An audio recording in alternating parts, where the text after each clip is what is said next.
Yesterday on Monday, so Monday evening, we're going to do chapter 1 and 2, so you guys can just come and make up that class. For those of you that were here yesterday and are here today and want to repeat the classes, I told you that it's okay to just keep going. So if you have the time to come to class but don't have the time or means to study at home, just come here. It's fine. You paid for 1 year, full access as long as there's seating available. Just come to the classes, okay? So chapter 3, we're going to repeat a lot of stuff from yesterday. It's just that here we go in detail to what we briefly touched yesterday, right? And some of the stuff here we went in detail yesterday, so it's just a big mix. But chapter 1, 2, and 3 are the heavily tested chapters. 1, 2, and 3, okay? So let's go to page 22. And we have here brokerage defined.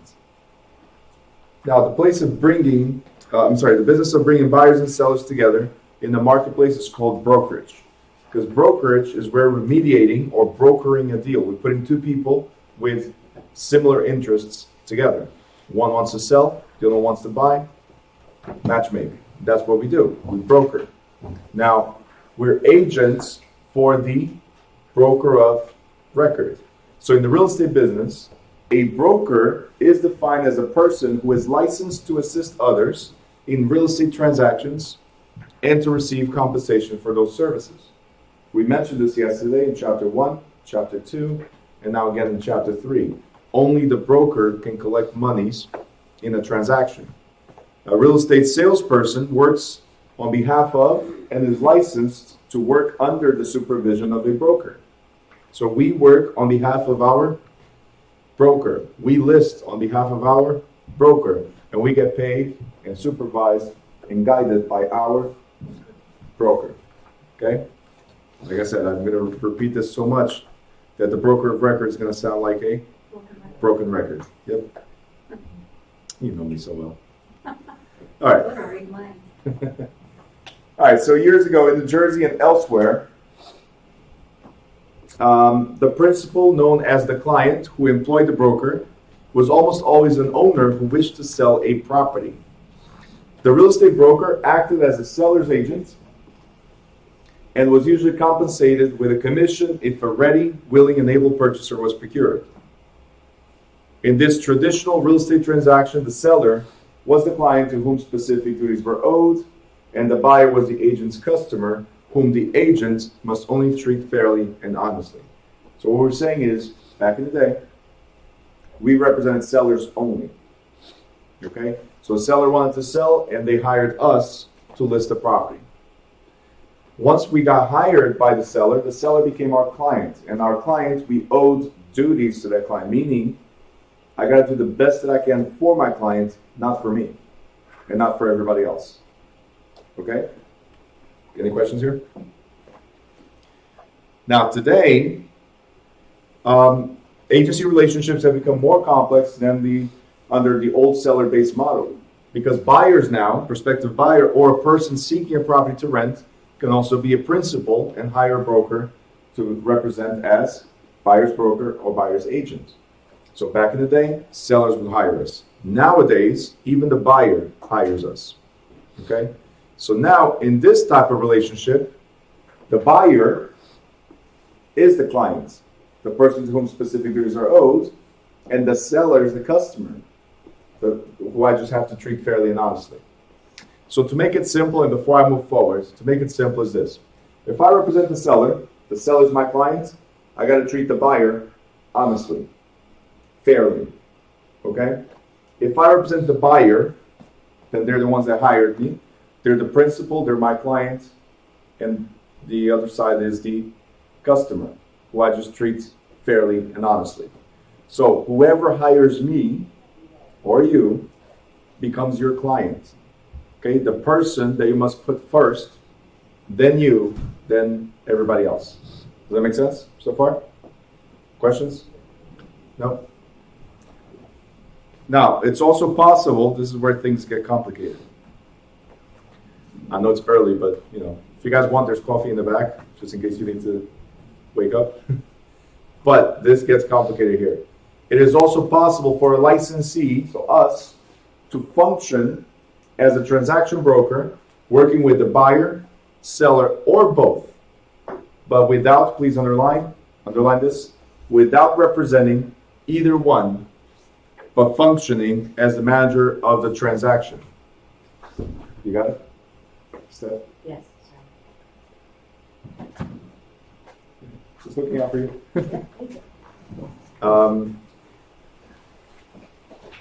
Now, in this case, no creation of agency is, no agency relationship is created.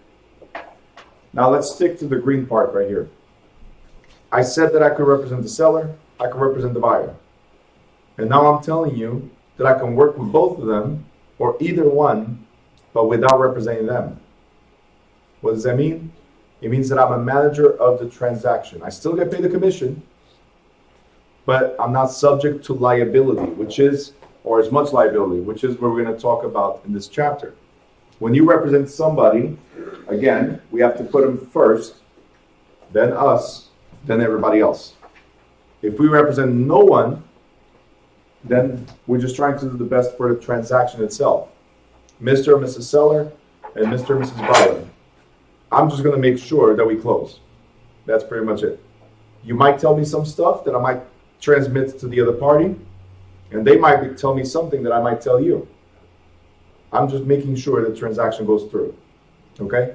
So as a transaction broker, we can say some stuff that as a seller's agent or as a buyer's agent we can't. And it's going to become clearer as we go. Okay? So right here it says, the creation of agency is determined not by who pays the commission, but in most cases by a contractual agreement between the broker and the buyer and the seller. So my question is, who pays the commission? Seller. Who? Seller? Anybody else? I mean, it could be both, but. Whoever agrees to pay. Right. That's what I just read. Right. Whoever agrees. Traditionally, yes, you're right. Traditionally, the seller has already agreed to pay, but the seller is not obligated to pay the other side's commission. So let's say you represent the seller, and we're negotiating. We're knocking on their door and say, hey, do you want to sell your house? The seller goes, yeah, I want to sell my house. Well, here's the thing. I charge 6% commission. And the seller goes like, why 6? That's too much. I'll give you 3. Right? And then I'm going to tell the seller, well, traditionally, the seller pays the commission to whoever, the person listing the property, and whoever brings a buyer to purchase your house. So seller pays for that. The seller's entitled to say, no, I'm paying for you because you're advertising my property. If you bring a buyer, I'll consider giving you something. If somebody else brings a buyer, let them negotiate with the buyer. Does that make sense? So commission is paid by whoever agrees to pay. It's contractual agreement. That's what it says here. Commission, right, does not determine who hires you. Very important. The same way, the agency is not determined by who pays. It's a written agreement. Now, what I want you guys to write here is somewhere here, so there's an empty space here. I want you to write that your client is whoever hires you. Client is whoever hires you.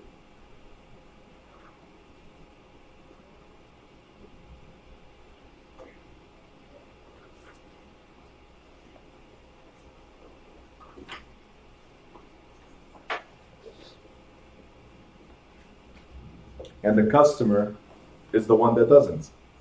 So the one that does not hire you.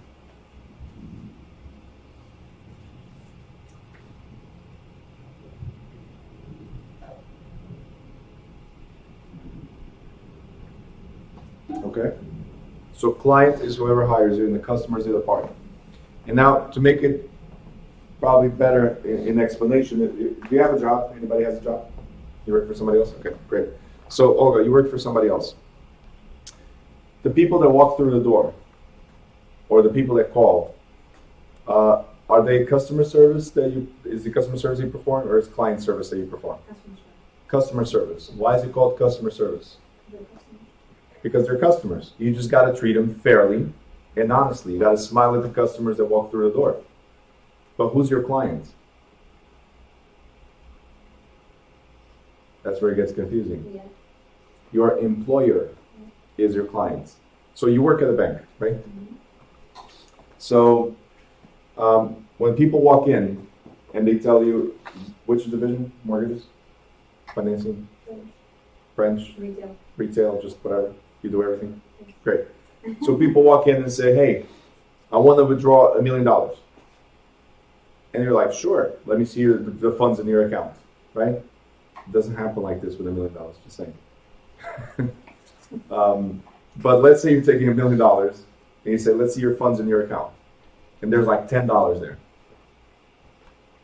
And the customer wants $1 million. What are you going to do? Are you going to laugh in their face? Yeah. Don't go to Santander. Bad customer service.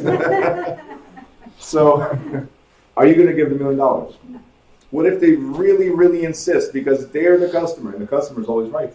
Mm-hmm. They really, really insist. I want $1 million. Show me the money. Show me the money, right? So who are you protecting? The bank, your clients. Does that make sense? Whoever hires you, it's not because they pay you the salary. It's because they're the ones that hire you. So you're protecting the interest of the bank first. You guys got it?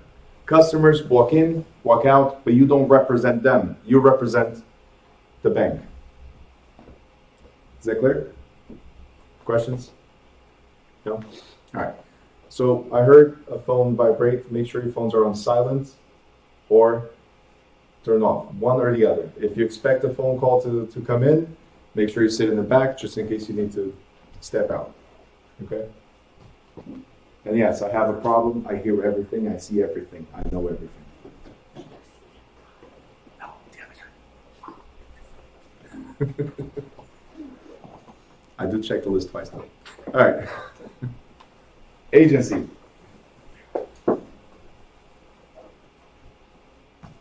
And I'm just saying this is funny because last night Stephanie was here too with Anna, with another student. And everything they say, I know. Right? I see everything, right? She tries to hide, but it's impossible. I got right here, what I have in front of me is a camera. Right? I mean the screen with all the cameras that are pointing at you guys. So I know everything. It's not, just a replica of this, just in case. All right, agency. So what is agency? In front of agency, I want you to write employer-employee relationship. So in front of agency, employer-employee relationship. Because an agency is created when somebody employs you, when somebody hires you, okay? Now, there's different terms to employment. For instance, if I ask you to go to the bank for me and sign a document, we're going to talk about it in a little bit, I have to give you a power of attorney. I employed you for that specific purpose, okay? If it's, you're the executor of a will, somebody dies, you were employed by the person that prepared the will. Does that make sense? There's always a fiduciary responsibility. And fiduciary, right here, fiduciary relationship is one of trust and confidence. I trusted you so much that I gave you or appointed you some powers on my behalf. Does that make sense so far? Yeah? Great. So, fiduciary relationship is one of trust and confidence in which an agent is responsible for the money and or property of others. It requires putting the principal's interest above all others, including the broker's own interest. Make sure you highlight whatever's in green. So for the new people, whatever's in green is most likely to be in the exam. Yellow, that means it's been there. And the rest you still have to read regardless, okay?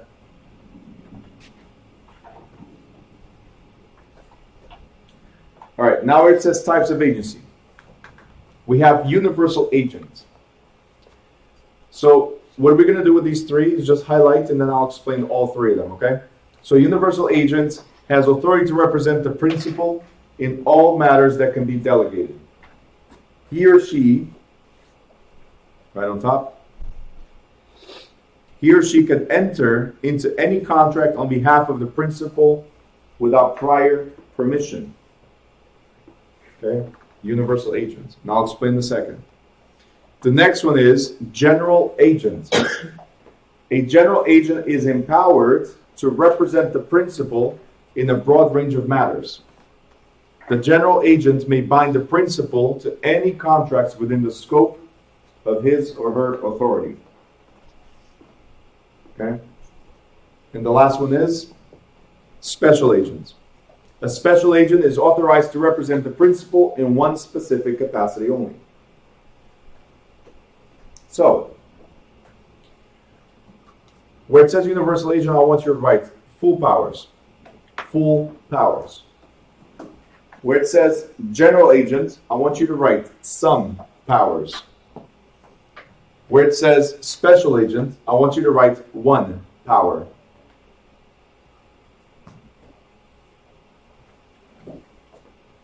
So here's what we're saying. A universal agent, and by the way, we're talking about agency, just like I told you, when you have a will and you give powers to somebody to be your executor, you created agency relationship there, okay? So it's not just for real estate. This is in general. Agency, employer, employee. You got hired by someone to do something, right? So universal agent, we represent somebody else and we can do whatever we want as long as it's in their best interest. So universal agent, general agent, or special agent, we always have to keep their interest above all others. But universal, I don't need to ask you for permission. For instance, any parents here? Okay, so parents, you got kids? So for those of you that don't have kids, pets? Pets, okay, so it falls in the same, there you go, the cats and all that stuff. So it falls in the same category. What kind of pet do you have? A dog. You have a dog. Cats and dogs. All right, so that's why we keep them apart. So here's the thing, if you have kids, if you have pets, right? Not that I'm putting them in the same category, it's just that we're talking about caring or putting somebody else first. But if you have them, did you ever go to your kids, especially when they're little, or to your cat, to your dog, or to your cats, and go like, "Hey, we're gonna move. What do you guys think?" You know what I'm saying? We don't go there and say, "Hey, this is what we're doing." No, we're doing it because we think in our mind that it's the best thing for them. Right? We're gonna move cross country. What do you think, cat? Dog? What do you think? And your kids, how old are your kids? 19 and 12. Okay, so the 19 you can probably ask questions, the 12 is like, whatever. Right? Pretty much. See me, how old are your kids? 23 and 18. So those you might ask questions at this point, but there was one point where you didn't ask questions. 2 and 2 months. Yeah, so the 2-month-old, definitely talk to the 2-month-old. Definitely. Well, for the older ones, you can still tell them. But I'm really Kids shouldn't make adult decisions. That's what I find very. The kids what? Kids shouldn't make adult Shouldn't decisions. make adult decisions. We should ask them. So you do it like in the old days, we grab him by the hair and drag him. You're coming. Yeah. All right. So universal agent, full powers. We're going to do it because we believe it's the best for you. Let's look at the adult version. Medical directives, living trusts. Somebody gets into a coma. Are you going to ask permission? Hey, blink twice if I can sell your house in order to keep you on life support. Are you going to do that? No, they're in the coma. They might not react at all. So we're operating in somebody's best interest. We're selling the house or any assets they have to keep them, to keep the bills going, right? Because unfortunately, we have to pay them in order for you to live. In all senses, right? So, universal agent, full powers, okay? Now, general agent, we can relate to real estate as a property manager. A property manager has some powers, doesn't have full powers, right? They manage the property by budgeting, right? By renting, by hiring people to do the work, like plumbers, electricians, and all that stuff, right? But can a property manager sell the property without the owner's authorization? No. Everything else, sure, if it's within your scope of authority. But selling the property still needs the owner's approval. So you have some powers, not full powers. Make sense? All right? And then we have special agent. Who do you guys think is the special agent?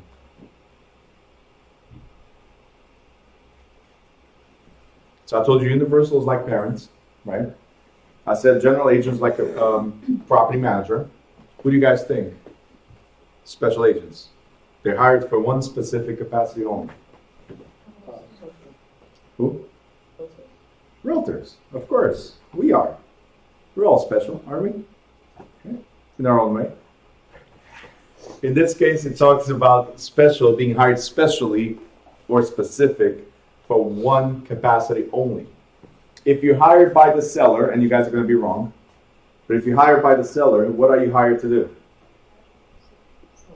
Wrong. What are you hired to do if you're hired by the seller? Actually, let me rephrase that since you went straight for sell. If you're hired by the buyer, what are you hired to do? To find the house. To find a house. So for the seller, To sell their house. really? Find a buyer. To find a So buyer. so why don't? To find a- Okay, so just look at the logic. It is to find a buyer, but look at the logic. If I ask, you're hired by the seller, you guys say automatically sell. If I ask if you represent the buyer, why don't you say to buy? Why is it different? It's the same thing. See, when you hire by the seller, you hire to market their property to a potential buyer. You're hired to find a ready, willing, and able buyer. You guys got it? We don't sell, the seller sells. We don't buy, the buyer buys. What we do, and that's how we started this chapter, is we broker. We matchmake seller and buyer, put them together. You guys got it? Our job is to market the property or the need of a property. Okay? So, special agents, if you hire by the seller, you hire to market their property, to get them to sell the property. Yes? But that's all you're hired for. As soon as the property, the deal closes, does your contract continue? No. Your contract, your employment agreement is done the moment that the house sold or not. Like if it's just get off the market, expired or whatever, contract is done. See, property management, it's an ongoing contract. Universal agent is like, hey, you said 23 years old, 19 years old, and all that. Those contracts continue. You want them to terminate at one point, but no. Contracts continue. I didn't got cats, They still continue. but they terminate. Well, lovely cat lady, they terminate. And that's why she has cats and not a dog. And dogs, you They don't terminate No, dogs. they terminate even faster.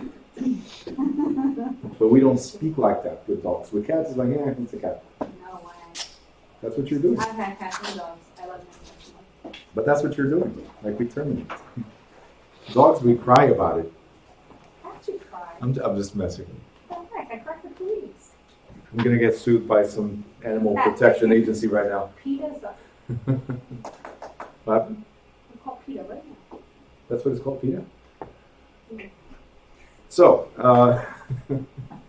so we hired in one specific capacity. Now, can we represent the seller in multiple properties? Can we help the seller? Let's say the seller has 10 properties. I told you that as soon as we close on one, our contract ends. But can we represent them in more than one property? The answer is yes. The thing is, each property has its own special agency contract. Each property has its own listing agreement that says you're hired for 6 months, for instance, to sell this property. You're hired for 6 months to sell this property. You're hired for 6 months to sell this property. It's the same agent, the same seller, but it's 10 different contracts. Each property has its own special agreement. Got it? Very important for you to remember this. Universal, full powers. General, some powers. Special, one power only. Any questions here? Yes, no, maybe? One of the rules I had yesterday when I was giving you guys the PowerPoint was that you participate. So no questions? You're doing such a good job, we have no questions. I know I am, but I just want to make sure. I just want to make sure it's clear that you ask the questions, because in roughly 3 weeks, right, we're going to start reviewing and talking about stuff that we learned today. Or, for some people, bless you, for some people it was in a matter of 6 hours, and they forgot. Right, Stephanie? Yeah. And it happens, and it's normal, because Stephanie was here yesterday in the morning, and at night we're doing, because she's just covering the last chapters that she needs. But at night we're doing exam prep. So we're going over 110 questions, just like if it was the school or state exam. And there was a few questions that were from yesterday in the morning. Right, Stephanie? Yeah. And she was baffled. She was looking at me like, what is that? And then once I explained, she's like, yeah, you said that this morning, didn't you? Which one of them was, Repeated it like 20 right? times. One of the questions, I told you guys yesterday about licensed insurance broker, didn't I? Did I mention something about that? I did, right? And I said yesterday in the morning that licensed insurance brokers still need a license in order to perform real estate acts. And I said yesterday as well that when you read the answer, you're going to forget the insurance part. You're going to see licensed broker. Guess what Stephanie did last night? Say it. Insurance. But it wasn't just Stephanie. I had somebody watching from home, and her answer was, wow, I didn't see insurance. I'm telling you guys, I know how your mind works. I've been doing this for long enough time to know what happens in the exams. All right? So when I call to action, when I say pay attention to this, pay attention to that, there is a reason.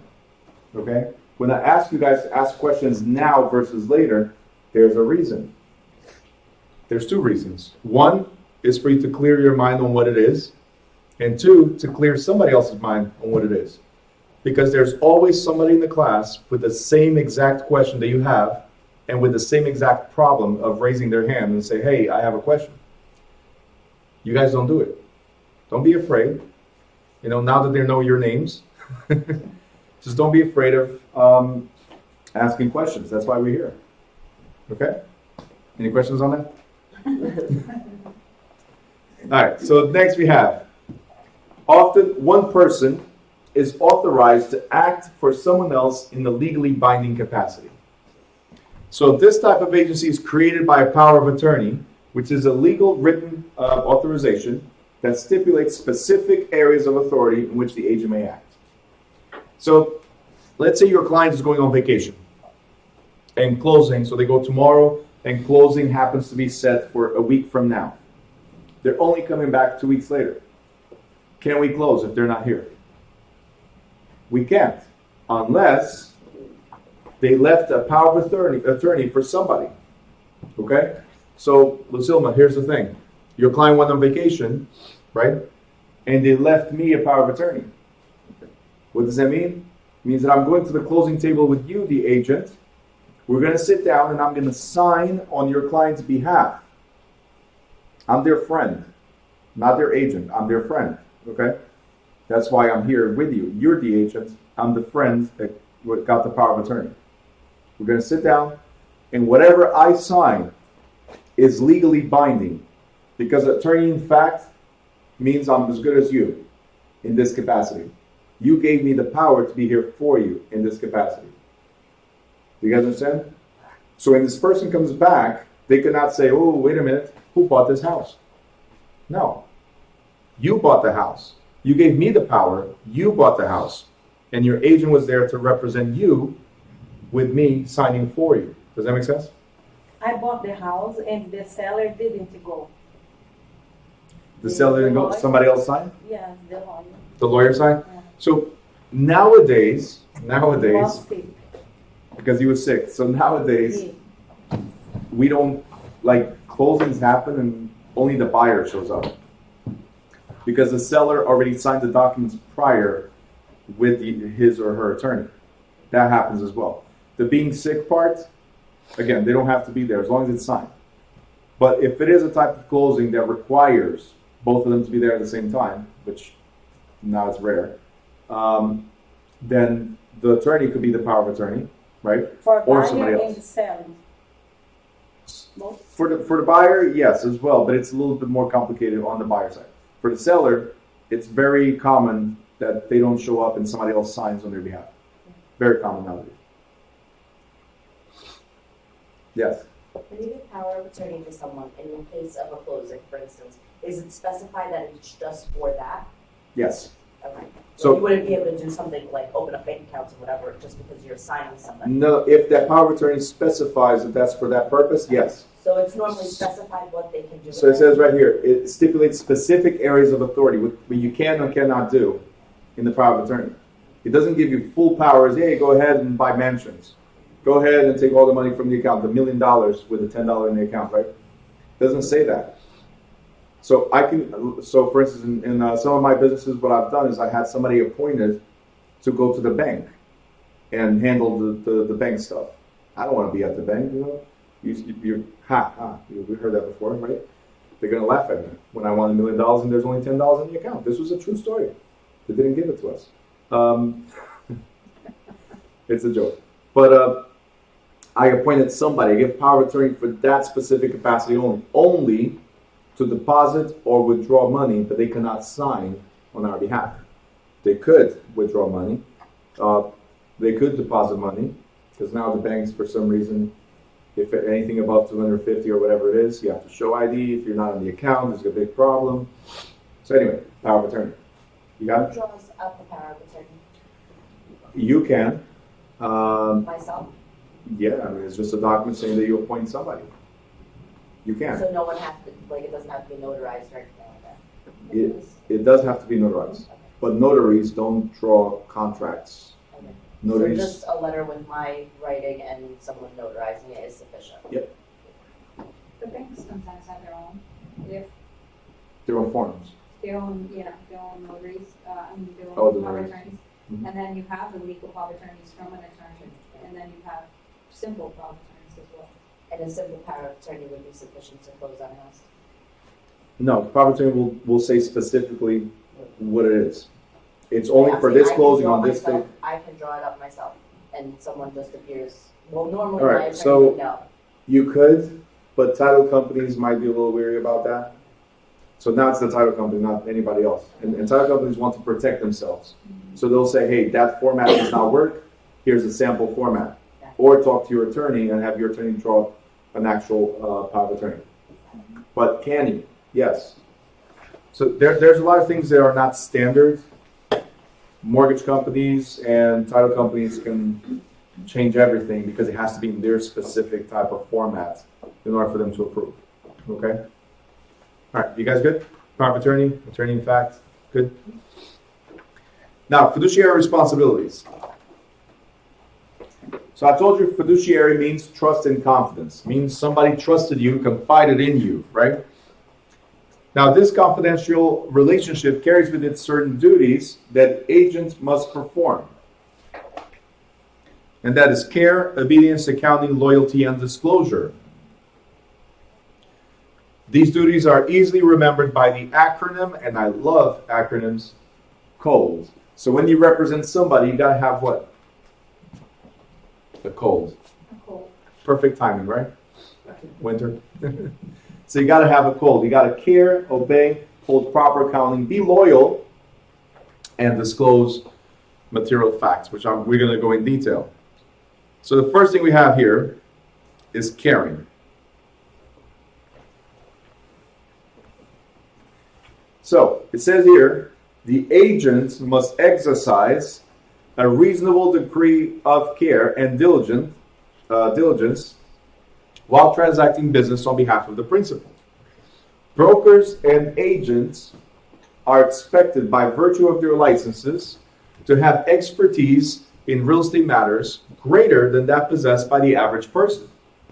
As a result, they may be held liable to the principal for any loss resulting from negligence or carelessness. Now, here's my question. I do this in every class, so Victor, you're going to help me? Here's my business card. Now, Victor, could you tell me how long I've been doing this?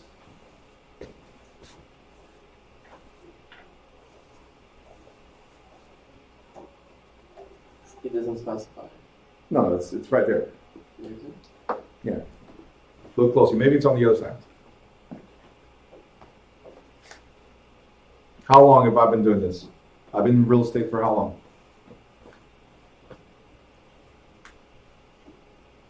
Is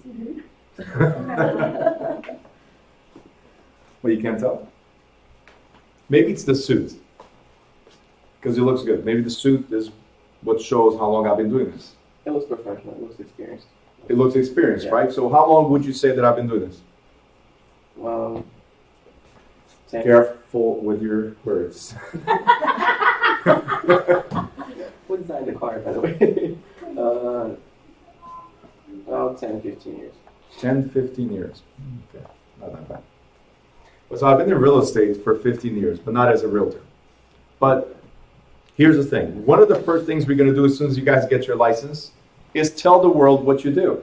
What is one way that we tell the world what we do? Business cards. Now, that business card does not say when I started. I just got licensed yesterday.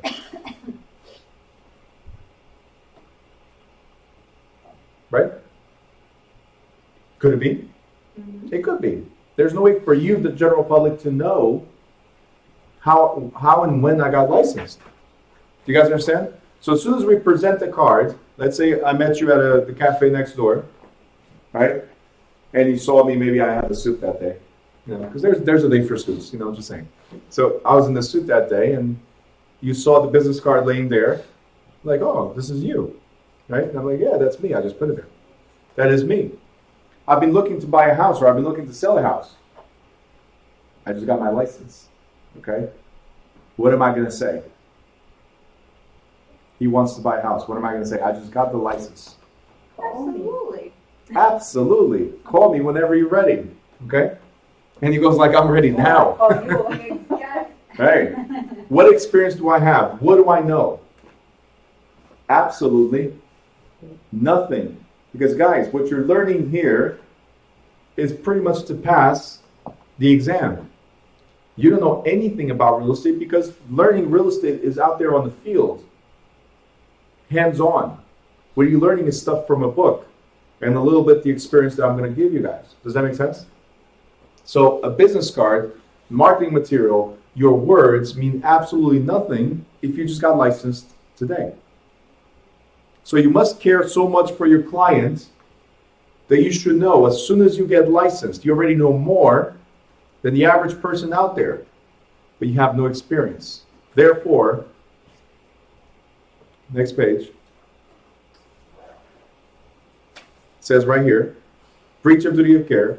The duty of care requires sellers agents to, among other things, be knowledgeable about all aspects of the property, to arrive at a reasonable listing price, to discover and investigate material facts, try to negotiate the highest possible sales price because you represent the seller, right? And meet deadlines and closing dates and advise the seller on ways to effect the sale. Failure to be properly informed about a property's condition and value and to effectively navigate the transaction through to closing constitutes a breach of duty of care. So what are we saying here? If I said yes, absolutely to Victor, and I said, oh, let's go buy a house, and I don't know how to do any of these things, did I serve my client? Did I do the best for my clients? No, I was just being greedy and trying to get that commission. Does that make sense? If I represent, that's a seller, right? If I represent the buyer, it's exactly the same thing, only on the buyer side, which is lowest price, still help them meet deadlines, walk through the closing, all that stuff, all right? Usually I like to compare us to personal trainers at the gym, right? What is a personal trainer? That's a good one, right? Maybe. Some of them should not. Some of them should not be personal trainers. Some realtors should not be realtors. Some attorneys should not be attorneys. Some accountants should not be accountants. Every profession, some surgeons should not be surgeons. Every profession has their flaws, right? But anyway, our job, when we're a personal trainer, for instance, anybody goes to the gym? Okay, 2 people. Do you have personal trainers? No? No. Okay, so you're for sale by owners. Great. They're unrepresented. They're for sale by owners. That means if they screw up doing whatever they do at the gym, right, it's on them. Why do we need a personal trainer? Guidance. So you don't hurt yourself. To make sure to hold you accountable, to make sure you reach your goal. Why do sellers need us? Why do buyers need us? For guidance, for accountability, for support, to make sure they meet their goals. Can anybody sell their house without an agent? Yes. Can anybody buy a house without an agent? Yes. Will they screw up? Most likely. Simple. Because they don't know how to negotiate, they don't know what to look for, right? And that's why they come to the pro. Are we the best that we do? Some of us. Some are not. They save the commission, to pay the commission. Oh, for sale by owner, that's what it is. See, that's what the people at the gym do. They don't pay the personal trainer because they don't want to spend the money. Save the commission. And to sell the house too. That's what it is. That's See, for sale by owners, saving commission is costing you more because it's not exposed, so it's going to be on the market for way longer.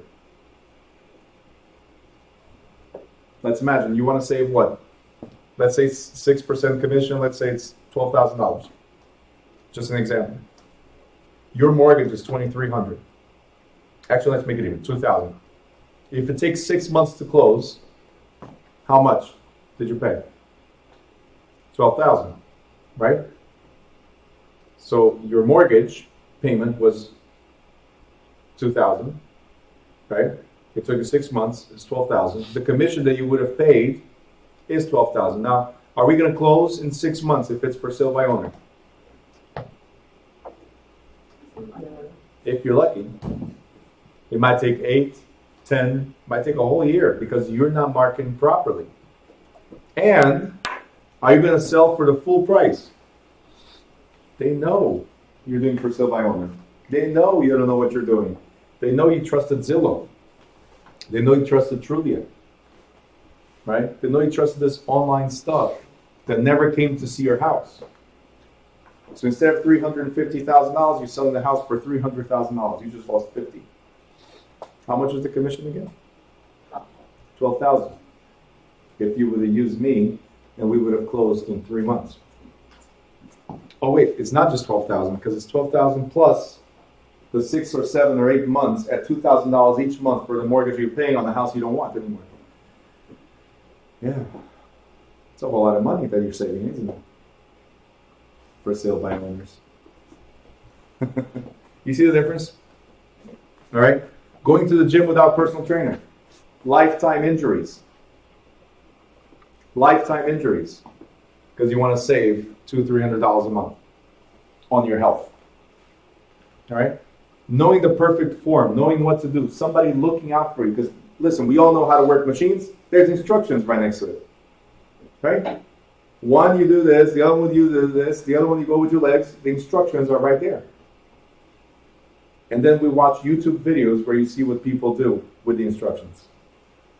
Right? Just search for the funniest gym machine usage. It's funny. Anyway, the point here was that we must care so much for your clients, right? That the agent is expected to deliver quality of service that a normal person would expect of a reasonably prudent agent. Actions breaching this obligation might be failing to present a written offer before it expires, neglecting to mention in the purchase contract any fixtures or personal property desired by one of the parties, neglecting property being managed for another, improperly handling escrow deposits, or failing to obtain all necessary signatures on the contract. Look what it says here. the rookie, so brand new residential agent, confronted, so this is Victor, confronted with an opportunity to list a shopping plaza, should probably approach an experienced commercial broker with a request that they work together to list and sell the property. Right? If you have no experience in residential, what makes you believe you have experience in commercial?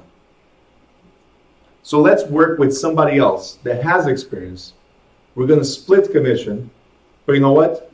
Some commission is better than no commission. Otherwise, the duty of observing an appropriate standard of care may be breached by the inexperienced agent. So you could get sued for trying to do everything yourself. That's what it says. Obedience. It says the agent is obligated to obey the principal's lawful instructions. Lawful.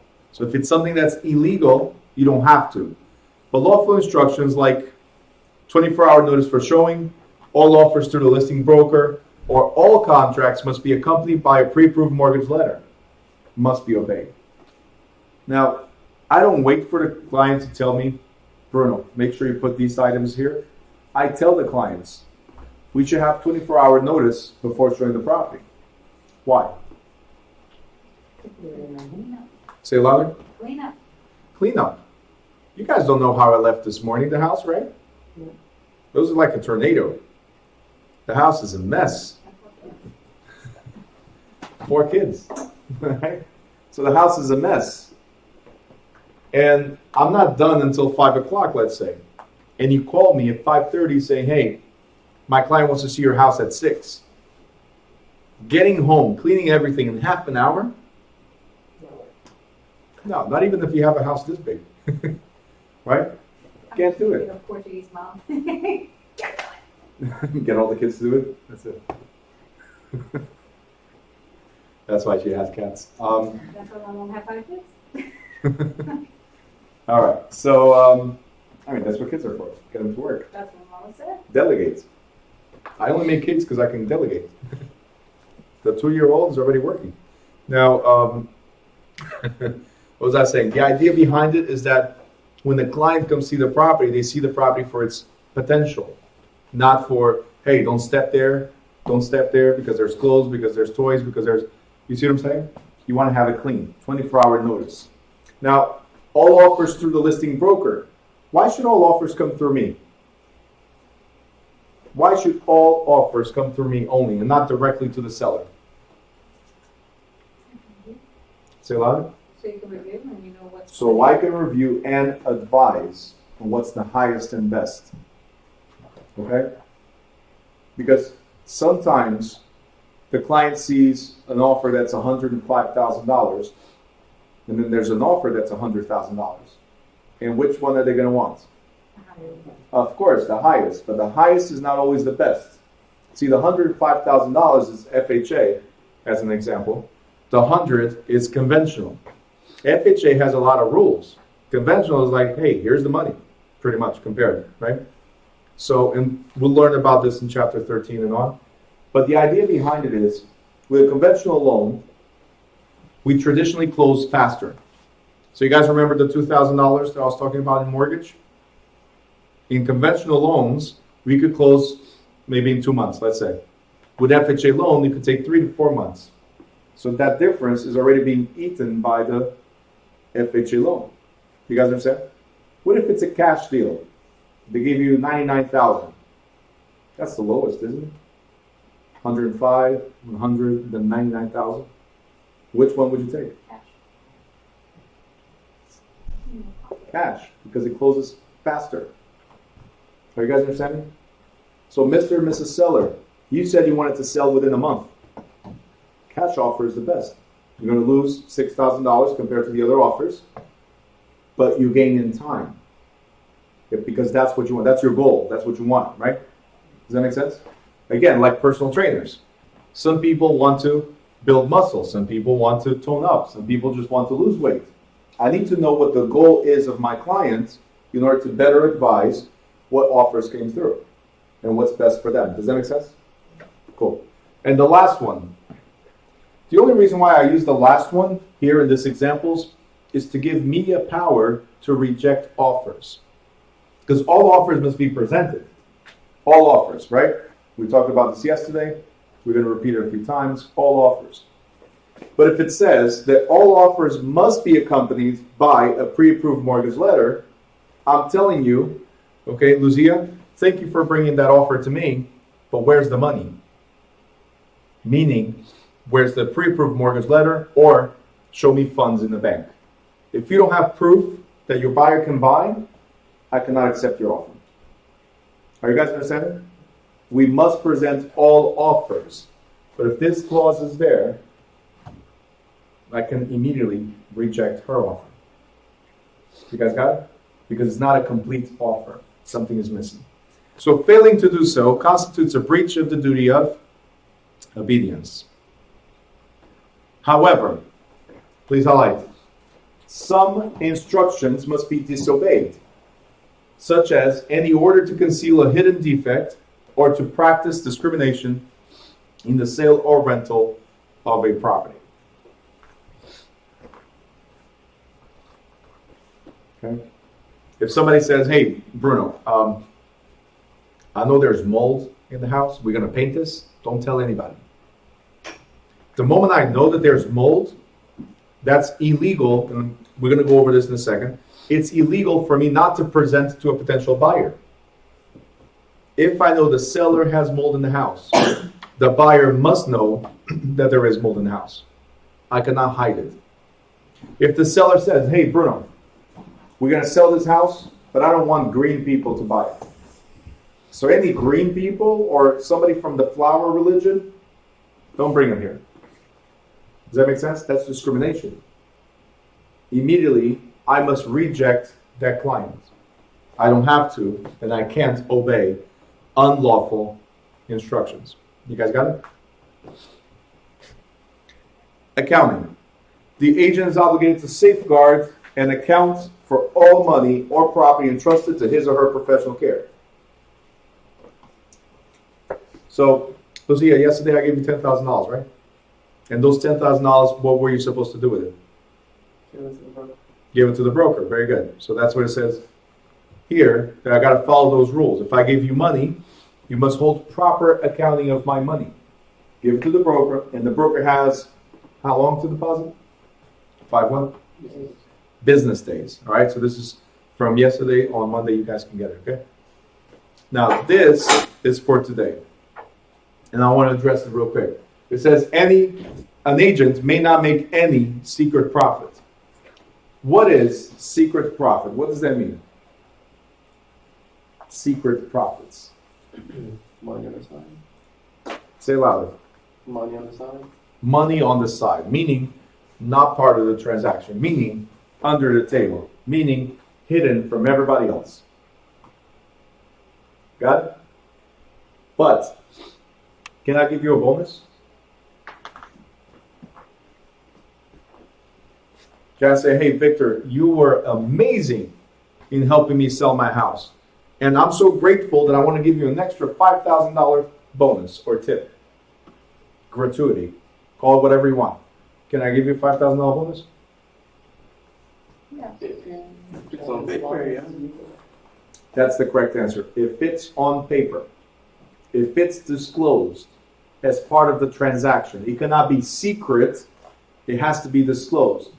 Any monies that we make from a particular transaction must be disclosed. Nothing under the table. And Victor, I'm the seller, right? And I said, thank you for helping me sell my property. Here's $5,000. Can you accept that money? So the question was, can I give it to you? Now the question is, can you accept it?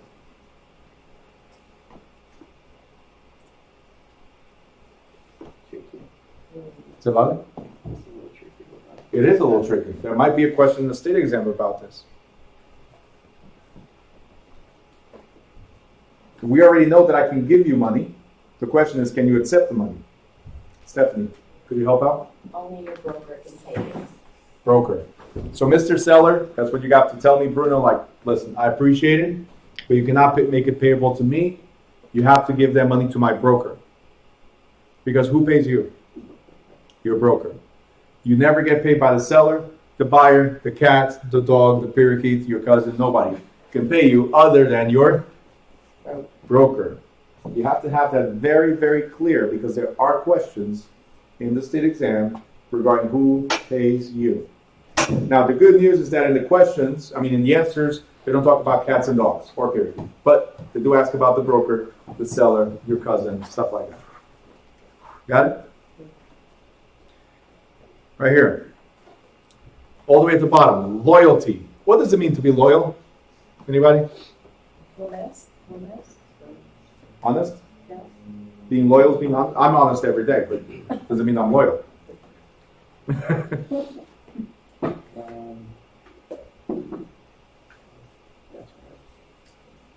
Huh?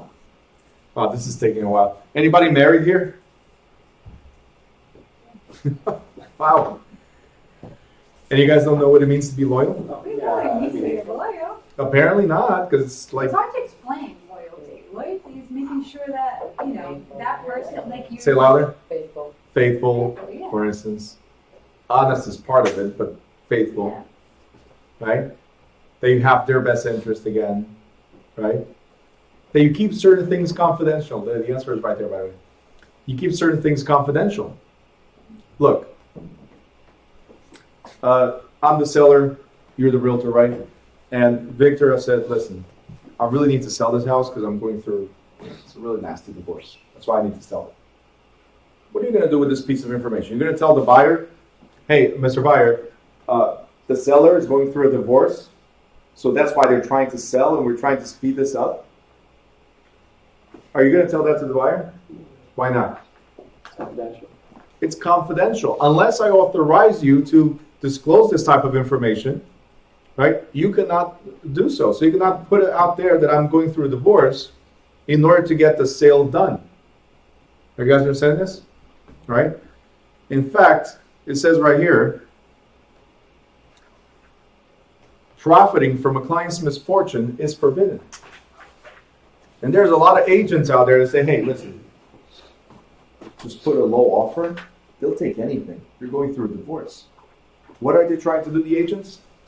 They're trying to make sure the deal gets done fast and they get their commission fast. Is that in your client's best interest? No. Could you get sued? Absolutely. Okay. You guys good? That's what it means to be loyal. I divorced my agent right away. Don't look at Victor. I fired him before I hired him. It's easier to divorce your agent than your husband? Wow. Cheaper people. Well, That's why the market is so high. let me not. They just killed them all. Does that video has audio? Cats. Huh? Does that video has audio? If the video has audio, yes. And they can hear everything that happens in the back. Oh, awesome. That's why I raise my voice, because for some reason, people whisper in the back, and whoever's at home can hear it way better than me speaking. But if I turn the camera, they don't see me. Stephanie and I were whispering stuff here, and I got comments from home like, oh my God, did she really just say that? She called her husband an animal? That was Stephanie. That was Anna, not Stephanie. Anyway. That's because he's in the bathroom. I'm in the bathroom. All right. So careful with the comments. It's not that, like, they can see you and know who you are, right? Like the most recent comment was from Olga. Before that was Stephanie and then Victor. But anyway, Thank you. put you all on the spot. Yeah, right. I know the FBI is looking out for you. Yeah. Disclosure.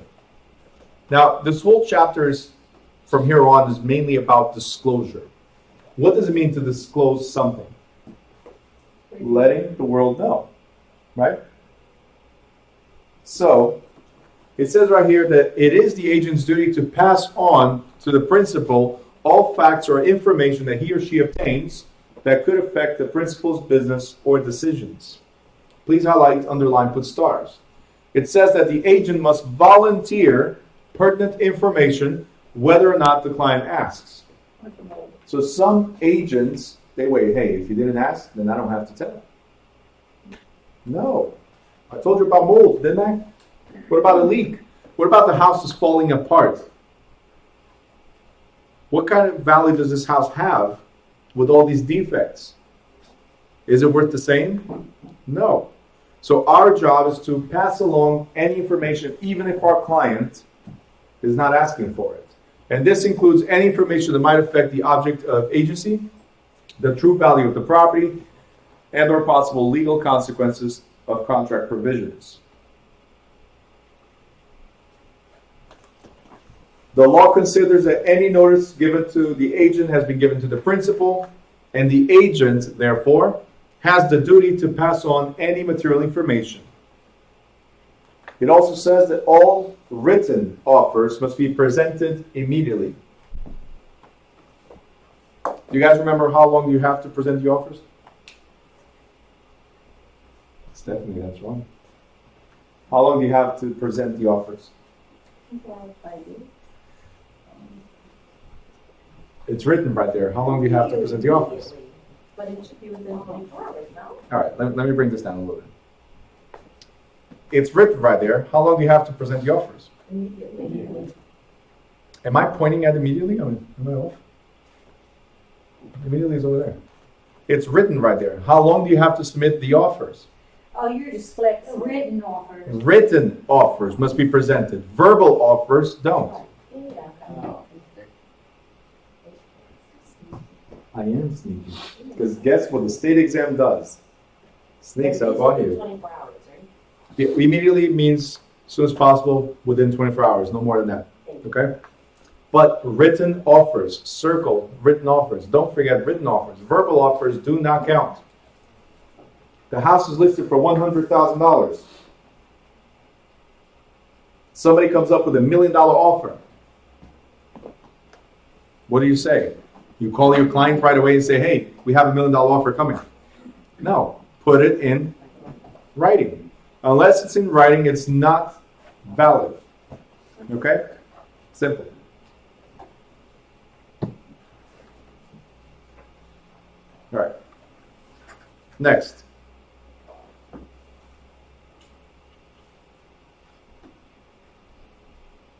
All this stuff we already covered. You guys already know this.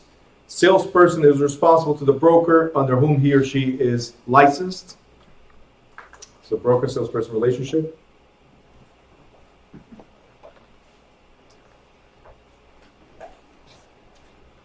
Then it says salesperson and broker. We also know this from yesterday. It says that broker's license entitles the broker to enter into contractual agreements and collect commissions for performing his or her assigned duties, either as an agent or as a transaction broker. A salesperson, on the other hand, has no authority to make contracts with or receive compensation directly from anyone other than his or her supervising broker. And I'm reading fast because we've mentioned it today and we've mentioned yesterday. Who pays you? The broker. Who enters into contracts with the clients? The broker. We prepare all those contracts in the name of the supervising broker. Okay? We're the ones that do all of it, but we put brokerage name. Okay? Independent contractor versus employee. Go to page 25. And it says here that the employer-employee relationship allows broker to exercise certain controls over salespeople who are employees. The broker can require an employee to adhere to regulations such as working hours, office routine, and dress standards. As an employer, a broker is required by federal government to withhold Social Security tax and income tax from wages paid to the employees. So if you're an employee of somebody, these are the rules. Now, salespeople, we traditionally operate as independent contractors. What does that mean? You are your own business. So if you are your own business, then your broker cannot demand anything from you, and you are responsible to pay your own taxes and health insurance if you desire. The broker, again, cannot demand certain office hours, attend office meetings, or they cannot pay you any salary. You are commission-based, totally independent, per service. You guys got it? Which is a great thing and it's a bad thing. It's a great thing because you get big checks. It's a bad thing because if you don't have expenses to write them off, you're going to pay a lot of taxes on those big checks. You got it? So make sure you have a good CPA. Very important. All right, broker's compensation. I'm going to give you a break in a second. Just finishing this section right here. Broker's compensation. It says, compensation is often computed as a percentage of the total amount of money involved, but it can be a flat fee or hourly rate. The commission or fee is usually considered to be earned when the broker has accomplished the work for which he or she was hired, unless there's an agreement to the contrary. After a listing broker procures a ready, willing, and able buyer, the seller technically is liable for the commission. So my question is, when do you earn your commission? What is it? Closing. At closing. That's when you earn it. So let me ask you differently. If you have a job, for every minute you work, you're getting paid, yes? Is it? For every minute you work, you're getting paid immediately? No. When do you get paid? A week later? 2 weeks later? In some areas, a month later? Right? So you earn your commission for every minute that you worked, but you only collect your commission at a later time. Does that make sense? Yeah. Why were we hired by the seller? To procure a ready, willing, and able buyer. Okay? So, good morning. To procure a ready, willing, and able buyer who is prepared to buy on the seller's terms and is financially capable and is ready to take positive steps towards the consummation of the transaction. So what we're saying is, we earn our commission, earning, not collecting. We earn our commission as soon as we find a buyer that puts it under contract and we both agree, seller and buyer agree to the terms. We earn it. We did our job finding a buyer. Now it's on them, the seller and the buyer, to complete the rest. Does that make sense? So, even though the fee is actually earned earlier, most contracts provide that the fee not be paid until the actual sale. So, Olga, what you were saying is about collecting the commission. Just like your paycheck. You don't get paid by the minute, you get paid 2 weeks later. But you've earned it every minute that you worked. Does that make sense? So, let me say this again because it's very important. When do you earn your commission? When you find a buyer. When do you collect your commission? At closing. The actual sale or transfer of title. Okay? That's your payday right there. You guys got it? So if there's a question that asks you when do you earn your commission, the answer is when you find a ready, willing, and able buyer. Good. Now, do all deals go through? No. And that's one of the reasons why you get paid at closing. So you've earned it, but if we don't close, you get paid. You might not. But there's a few instances where you might still get paid. Look, if such occurs because of the following reasons, the broker may still be entitled to a commission. The owner changes his or her mind and refuses to sell. Is that your fault? Right? He woke up one day and said, not selling anymore. But you already did some work. You should be entitled to get some type of compensation. It's not your fault that the principal, or the seller in this case, backed out. There are defects in the owner's title that are not corrected. Is that your fault? No. The owner commits fraud with respect to the transaction. Is it your fault that the owner committed fraud? Hopefully not, right? You guys understand? So, skipping all these bullet points, it says here, in other words, a broker generally is due a commission if a sale is not finalized because of the principal's default. So if your seller, your client, is the reason why we're not closing, you might be entitled to a commission.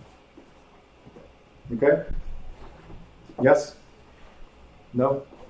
How hard is it to actually get paid for any of those reasons? Just move on to the next one.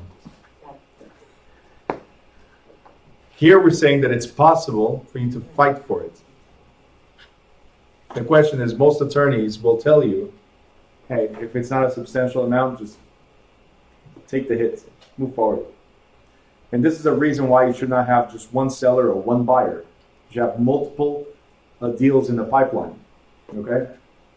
Can a contract stipulate that if They do. All contracts stipulate if you back out because of your, decide to back out, I might still be entitled to some type of compensation. For instance, if I paid for marketing services, shouldn't I be compensated for the money I put out there?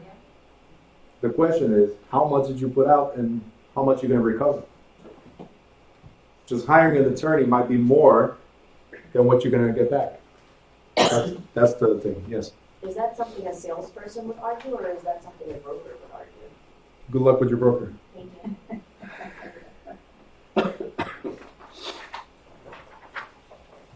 I'm telling you right now, there's brokers out there. Remember we talked about rebates? And in rebates, where you give a portion of your commission as a credit or a check to a buyer, right? You have to call your broker for authorization. But traditionally, it comes out of your side of the commission, not the broker's side. In this case, they'll tell you the same thing. You're independent. You're the one that solicited this listing. You find an attorney to go fight it. Some brokers will do that. Okay? Yes. Actually, not sure if this was covered. If the deal does not fall through and you are liable to your broker for whatever amount of money, are you still liable? Even though the deal didn't go through? No, so that's, if the deal did not go through, it's implied that the broker is part of the transaction because it's the broker's listing or the broker's buyer. So if the deal does not go through, the broker doesn't get paid either. The question here is, can you go after some type of commission? Most brokers will tell you, if you want to go after, you pay for the attorney. But as far as liability to the brokerage, traditionally, no. I don't know of anyone in that scenario. Deal did not go through, they still have to pay me my percentage. I don't know of any like that because you only get paid if it closes. Okay? So what we're talking about is rebating or reducing your commission. Now you're messing with the broker's commission. That's different. Okay? Deal did not go through, you don't pay the broker because it's the broker that pays you. Okay? So if there's no money, broker doesn't pay you, no harm, no foul. Okay? How often do you see these rebates to buyers? It's becoming more and more popular. Really? Mm-hmm. When you do that, do you assume that it's coming out of yours, or has it been done where the broker will deduct from his portion? So there's companies out there that are considered rebate brokers. So they already advertise that we lower fees than anybody else, right? And that commission is already taken as a split. So apart from you and apart from your broker. So it's out of the total commission versus the net commission. Yeah. Page 31. It says the broker is usually entitled to a fee if he or she is the procuring cause of the sale. That means you produce the ready, willing, and able buyer or bring about the meeting of the minds. We cover this, right? Mm-hmm. You get paid if you bring the buyer. Now, where several brokers disagree as to which one brought about the sale, the one with the best claim to be the procuring cause is often difficult to determine. What does this mean? So, sometimes it could be the one who first introduced the buyer to the property. In others, it would be the one who brought the parties into agreement as evidenced by the sales contract. So let's say, guys, I want to buy a house. I'm looking for a house that's here in Newark, and it's 300,000, single family, 300,000, 3-bedroom, 2-bath, right? I know, unicorns, they don't exist anymore. But what I'm saying is, this is what I'm looking for. You are all agents in Newark, right? But I came to you, Hunter, and I said, hey, this is what I want, 300,000, 3-bedroom, 2-bath. You're going to go into the MLS, and you're going to search properties for me. Guess what criteria you're going to put there? 300,000, single family, 3-bedroom, 2-bath. Right? Guess what's going to pop up? Properties that meet my requirements, my criteria. Good so far? So Hunter comes up with 10 properties for me to see. And we're going to go. Let's go look at those properties. And I look at a property with him, and he goes like, this is a nice house. I said, I agree. I still want to look for more though. I really like this one, but I'm not quite sure right now. Out of all of them, this is the one. Okay? So let me know if another one pops up in the next couple of days. And we go home. Next day, nothing shows up. Hunter doesn't say anything to me. So keep on going. 2 days later, nothing. 3 days later, nothing. Because they're difficult to find in Newark. Right? So you're waiting, you're hoping, every morning you're praying, looking at it, come on, give me another house. And nothing pops up. Right? So now I'm sitting down with Olga, we're having coffee, and Olga goes like, hey, I know a great realtor. Right? Simi is a great realtor in Newark. Right? You should talk to her. I don't know what's going on with your agent, because this is always the story. I don't know what's going on with your agent, talking bad about you, by the way. But Simi is amazing. And I say, you know what? Fine. Let's try this out. So you introduce me to Simi. Simi, 300,000, 3-bedroom, 2-bath in Newark. What do you think she's going to find? It's the same search, same criteria, same everything. So she found 10 properties. And I've seen them all. This is the one I really liked. So she comes to me and says, Bruno, this is a nice house. And I said, yep, it is. Let's put an offer. The question now is, who's entitled to commission? Is it the person that showed me this house the first time, or the person that helps me put it under contract? They're both really nice people, but who's entitled to commission? You want to actually accomplish the contract. The one that accomplished the contract? Sucks for you, right? Is it?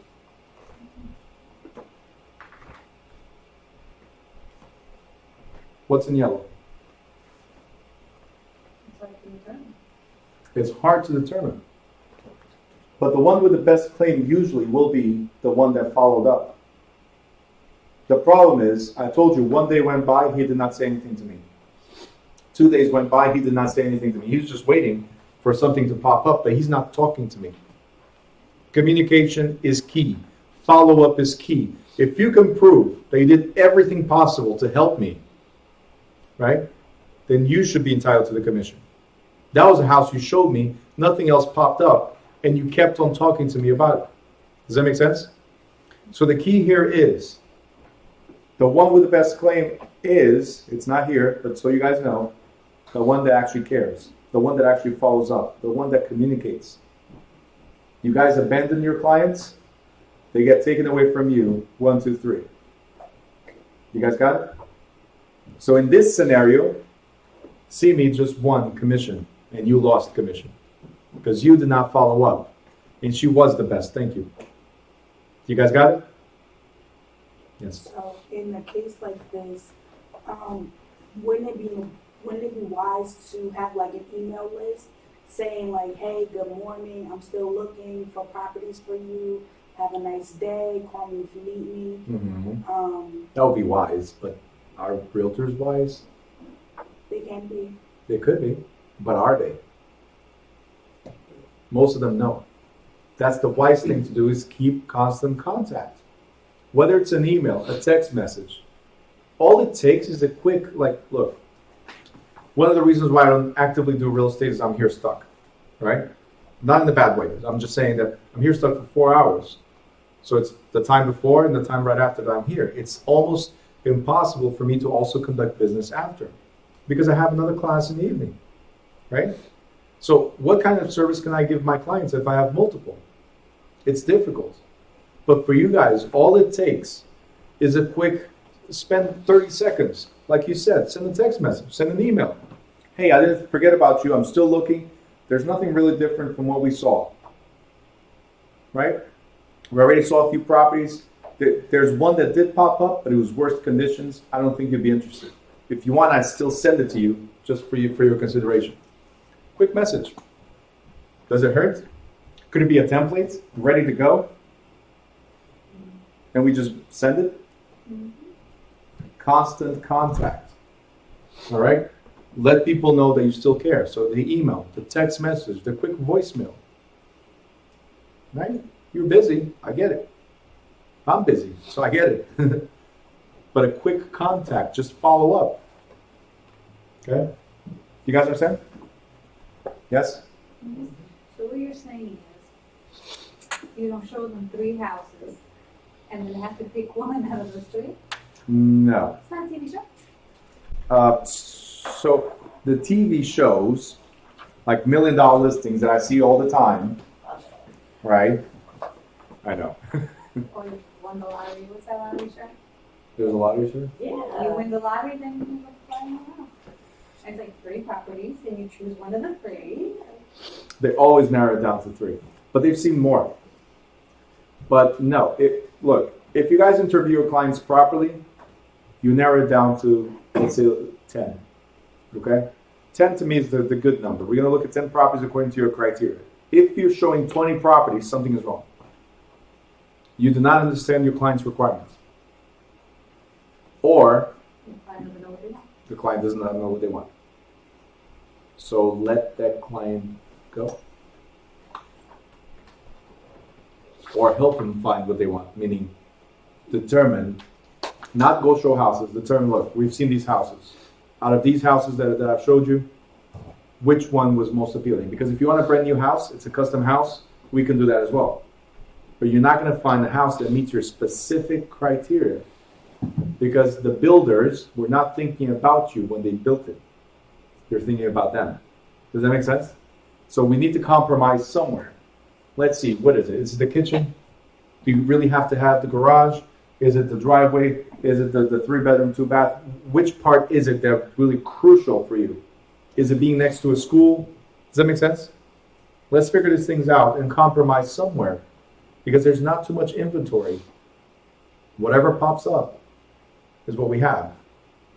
You got it? And for instance, I have a few clients that they got to a point and they said, hey, we're not ready to buy them.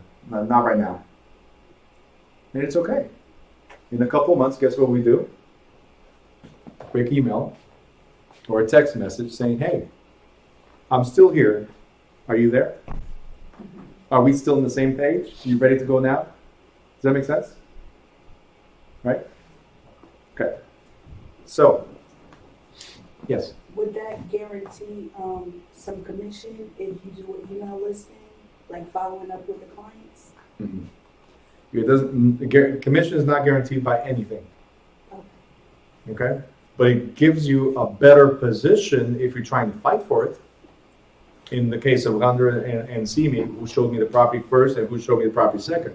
In their case, constant contact and follow-up will put him in a better position to recover some of the commission. Okay, but it doesn't guarantee anything.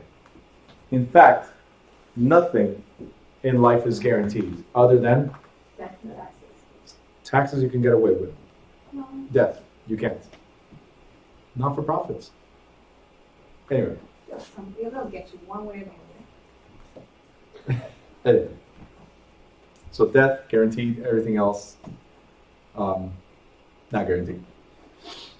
Now, a meeting of the minds is said to have taken place when parties are in agreement on price, down payment, and financing method. So a meeting of the minds is where the seller and the buyer agree to all the terms of the contract. Next, salesperson compensation. We're gonna skip that because we covered agency of the consumer. We covered most of it. I want you to go here where it says disclosure of agency. We're also kind of covered this already when I told you to fire your clients, which is a broker has the right to reject agency contracts, so hiring or firing clients that in his or her judgment violate the ethics or high standards of the office. You're not the type of client that I want. If I feel that you're trying to scam somebody, right, I won't take you. Okay? You guys got it? In fact, must reject contracts that will cause the broker to violate the law. Sometimes you're not violating the law, but it's a little like, what are you trying to do? Right? But the ones that are violating the law that you know, like discrimination or anything like that, I must reject. I cannot work with you. Okay? However, after the broker's relationship has been established, the broker owes the principal the duty to exercise care, skill, and integrity in carrying out instructions. So, if you do accept this type of client, the scam artist, the discriminator, right? Once you accept them, you must continue. The problem is, you are not liable for anything they do. You guys got it? Yes? Great. So before we get to disclosure of agency, because it is something I want to focus on, I'm going to give you a quick break. So a 5-minute break. I'll set up the new live for the second part. If you guys want to go to the bathroom, the keys are in the back. If you want coffee, there's coffee in the back. If you want tea, there's water and the tea in the back. Have fun. Enjoy. We'll be right back. After these commercials.